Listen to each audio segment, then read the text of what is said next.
हरे कृष्णा कृष्णा कृष्णा हरे हरे, हरे राम राम राम हरे हरे। जय श्री कृष्णा, राधे राधे।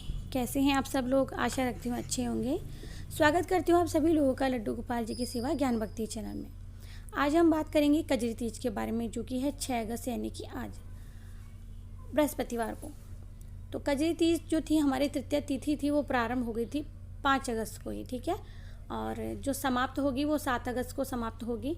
तो आइए जानते हैं हम कजरी तीज के बारे में। और मुहूर्त के बारे में हमने जान ही लिया है। कजरी तीज, जिसे कजली तीज भी कहा जाता है, भादो मास में कृष्ण पक्ष की तृतीया को मनाई जाती है। अंग्रेजी कैलेंडर के अनुसार ये तिथि जुलाई या अगस्त के महीने में आती है और कजली तीज मुख्यतः महिलाओं का पर्व है। ये जो त्यौहार है ज़्यादातर मध्य प्रदेश में, राजस्थान और बिहार समेत हिंदी भाषी क्षेत्रों में प्रमुखतः मनाया जाता है। और इसमें से कई इलाकों में कजरी तीज को बूढ़ी तीज और सातुड़ी तीज के नाम से भी जाना जाता है। हरियाली तीज और हरतालिका तीज की तरह है कजरी तीज भी सुहागिन महिलाओं के लिए अहम और महत्वपूर्ण पर्व होता है। तो वैवाहिक जीवन की सुख और समृद्धि के लिए व्रत किया जाता है। इस व्रत में कई परंपराओं की मान्यता होती है, जैसे कि सुहागिन महिलाएं पति की लंबी आयु के लिए व्रत रखती है, वहीं पर कुंवारी कन्याएं जो होती है अच्छा वर पाने के लिए व्रत रखती है।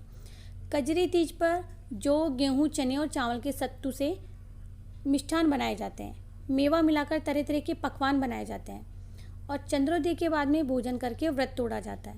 और इस दिन गायों की भी विशेष रूप से पूजा की जाती है। आटे की 7 लोइयां बनाकर उन पर घी गुड़ रखकर गाय को खिलाने के साथ में भोजन किया जाता है। कजली तीज पर घर में झूले डाले जाते हैं और महिलाएं एकत्रित होकर नाचती गाती हैं। इस दिन कजली गीत गाने की भी विशेष परंपरा होती है। यूपी बिहार में आपको ये परंपरा देखने के लिए मिल जाएगी। अब जो कजरी तीज की पूजा विधि है वो हम देख लेते हैं। कजली तीज के अवसर पर नीमड़ी माता की पूजा करने का विधि विधान होता है। पूजा से पहले मिट्टी और गोबर से दीवार के सहारे एक तालाब जैसी आकृति बनाई जाती है। घी और गुड़ से पाल बांधकर उसके पास नीम की टहनी को रोप देते हैं और तालाब में कच्चा दूध और जल डालते हैं और किनारे पर एक दीपक जलाया जाता है। थाली में नींबू, ककड़ी, केला, सेब, सत्तू, रोली, मूली, अक्षत आदि रखे जाते हैं। इसके अलावा लोटे में कच्चा दूध लेते हैं और फिर शाम के समय श्रृंगार करने के बाद में नीमड़ी माता की पूजा करते हैं। तो पूजा कैसे करते हैं? सबसे पहले नीमड़ी माता को जल व रोली के छींटे देते हैं, तिलक लगाते हैं और चावल चढ़ाए जाते हैं। नीमड़ी माता के पीछे दीवार पर मेहंदी, रोली और काजल की 13 बिंदियाँ उंगली से लगाई जाती हैं। मेहंदी, रोली की बिंदी अनामिका उंगली से लगाई जाती है और काजल की बिंदी तर्जनी उंगली से लगानी चाहिए। नीमड़ी माता को मोली चढ़ाने के बाद में मेहंदी, काजल और वस्त्र चढ़ाए जाते हैं। दीवार पर लगी बिंदियों के सहारे लच्छे लगाए जाते हैं। नीमड़ी माता को फल और दक्षिणा भी चढ़ानी चाहिए और पूजा के कलश पर रोली से टीका लगाकर लच्छा बांधना चाहिए, यानी कि जो ऊपर कलश वाला जो हिस्सा होता है उसमें मौली का विधान होता है बांधने का। तो पूजा स्थल पर बने तालाब के किनारे पर दीपक के उजाले में नींबू, ककड़ी, नीम की डाली, नाक की नथ, साड़ी का पल्ला आदि दिखे। इसके बाद में चंद्रमा को अर्घ्य दिया जाता है। चंद्रमा को अर्घ्य किस प्रकार दिया जाता है वो देखिए। कजरी तीज पर संध्या के समय नीमड़ी माता की पूजा के बाद चांद को अर्घ्य देने की परंपरा होती है। चंद्रमा को जल के छींटे देकर रोली, मूली, अक्षत चढ़ाए जाते हैं और फिर भोग अर्पित किया जाता है। चांदी की अंगूठी और आंखें, यानी कि गेहूं की जो दाने होते हैं उन्हें आंखें बोला जाता है। तो हाथ में लेकर जल से अर्घ्य दिया जाता है। एक ही जगह खड़े होकर 4 बार घूमा जाता है। कजरी तीज व्रत के कुछ नियम भी होते हैं, आइए वो हम जान लेते हैं। यह व्रत सामान्यतः निर्जला रहकर किया जाता है। हालांकि अगर कोई प्रेग्नेंट है, कोई गर्भवती स्त्री है तो वो फलाहार भी कर सकती है। यदि चांद उदय होते नहीं दिख पाए तो रात्रि में लगभग 11:30 बजे के बाद में आसमान की ओर अर्घ्य देकर व्रत खोला जा सकता है। उद्यापन के बाद में संपूर्ण उपवास संभव नहीं हो तो फलाहार भी किया जा सकता है, क्योंकि आप सभी जानते हैं भाद्र में किस प्रकार से वर्षा होती है और चंद्रमा का दिखना असंभव ही होता है एक प्रकार से।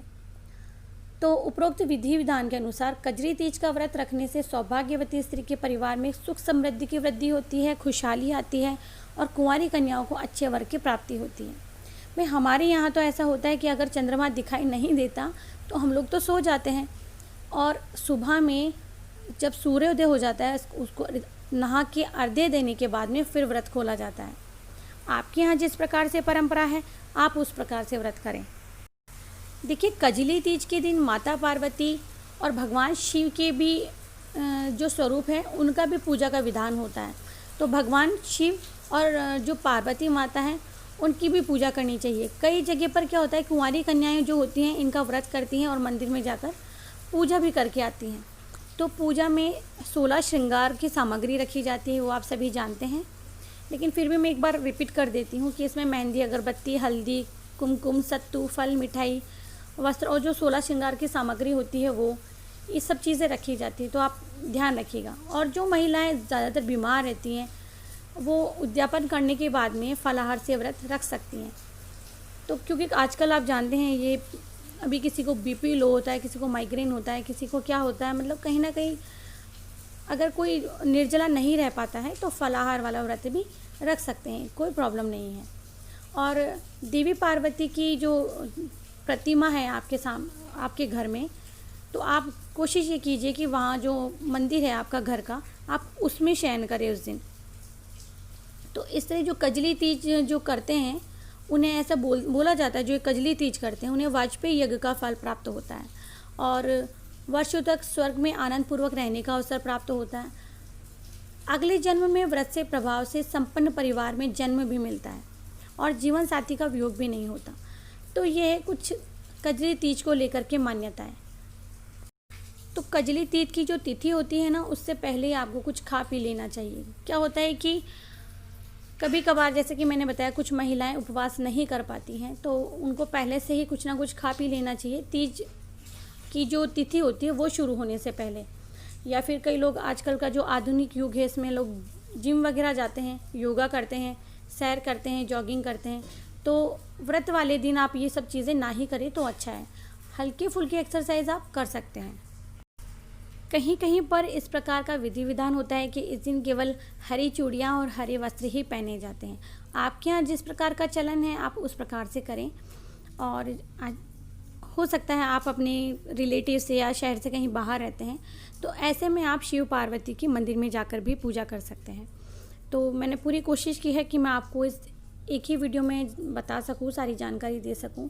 और अगर अधिक जानकारी चाहिए तो आप मेरी जो पिछली बार वाली वीडियो है वो भी देख सकते हैं, उसमें मैंने पूरी जानकारी दी है।